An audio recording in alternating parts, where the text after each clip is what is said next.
Hare Krishna, Dandavat Pranam. On est rendu à la capsule 6 sur la question numéro 4. Pourquoi le Varnashram Dharma est-il basé sur l'agriculture? L'exemple idéal de la manière de vivre se trouve dans la vie des personnalités de Krishna et de Balaram.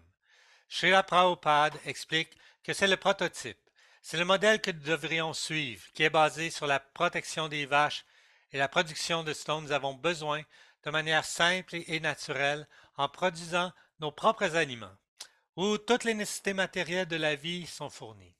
Oui, Varnashram est principalement basé sur l'agriculture. Pourquoi?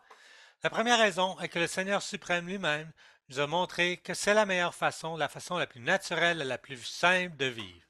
C'est très intéressant parce il fait deux choses en plus que deux, mais deux choses me viennent à l'esprit qui sont importantes. La première est qu'elle aide à établir la manière la plus agréable, la plus naturelle et la plus spontanée, les relations idéales basées sur les principes de la conscience de Krishna. Alors le Varnashram Dharma, quand il est basé sur l'agriculture, encore une fois, entre parenthèses, il ne faut pas mentionner qu'il n'y a pas de villes. Les villes sont là, mais en petit nombre. La minorité des personnes vivra dans les villes. La majorité des gens vivra en fait dans des villages. Le village aura aussi une certaine taille. Il y aura un maximum de familles ou de personnes. Ce n'est pas comme nous l'avons fait dans la société moderne, amalgamer les villages et en faire des villes. Ce n'est pas la manière védique de faire les choses.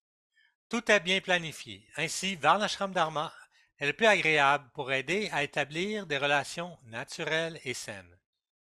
La deuxième raison pour laquelle le Varnashram Dharma est censé être basé sur l'agriculture est que lorsque nous vivons près de la nature, en harmonie avec la nature, nous serons en mesure de répondre à toutes les nécessités fondamentales de la vie. Il y a quatre besoins fondamentaux. Premièrement, les besoins corporels matériels. Les besoins corporels physiques en termes de nourriture et d'abri. Ensuite, nous avons des besoins mentaux, émotionnels, besoins psychologiques. Ça couvre donc les besoins corporels grossiers et les besoins corporels subtils.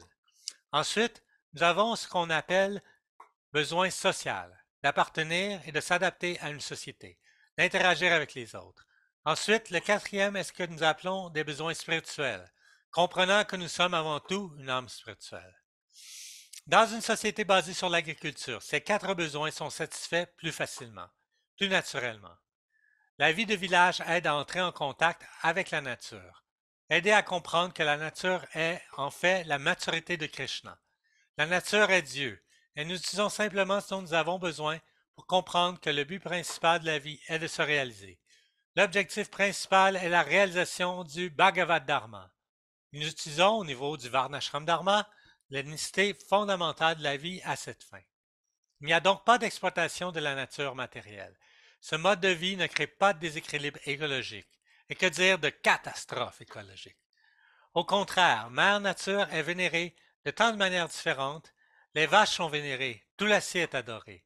Les fermiers, avant de commencer à labourer la terre, ils descendent, ils font le yagya, ils offrent de l'encens, ils appellent le brahmana local. Tout se fait dans cette conscience. Ainsi, de cette manière, un mode de vie basé sur l'agriculture, même dans le Kali Yuga, même jusqu'à il y a des centaines d'années, quelques centaines d'années, la majorité des gens vivaient tous dans ce mode de vie plus naturel. Bien sûr, malheureusement, parce que c'est le Kali Yuga, il y a eu différents moments et dans différents pays, beaucoup d'abus à cause d'un leadership non qualifié. Au nom de la modernisation, la plupart de nos dirigeants, dans différentes parties du monde, luttent durement pour ce qu'on appelle le développement économique, pensant à tort que cela leur apportera le bonheur. Dans la culture védique, ce n'était pas le but ou l'objectif principal. Même, bien que ce n'était pas le but premier ou l'objectif principal, mais automatiquement, le développement économique était là. Et il y eut une fausse propagande décrivant comment la vie du village, avant l'ère de l'industrialisation, était très mauvaise. Certainement, nous ne pouvons pas nier, il y avait des situations mauvaises et malheureuses dans différents pays du monde, mais nous devons analyser de plus près. Chaque situation dépendait beaucoup de la direction. S'il y avait une bonne compréhension du leadership, alors même au sein du Kali Yuga, il peut y avoir de la prospérité. Il est donc très important de comprendre pourquoi la vie agraire est si bénéfique. Il est bénéfique à tous les niveaux. Fin de la capsule 6. Allez Krishna, à plus tard.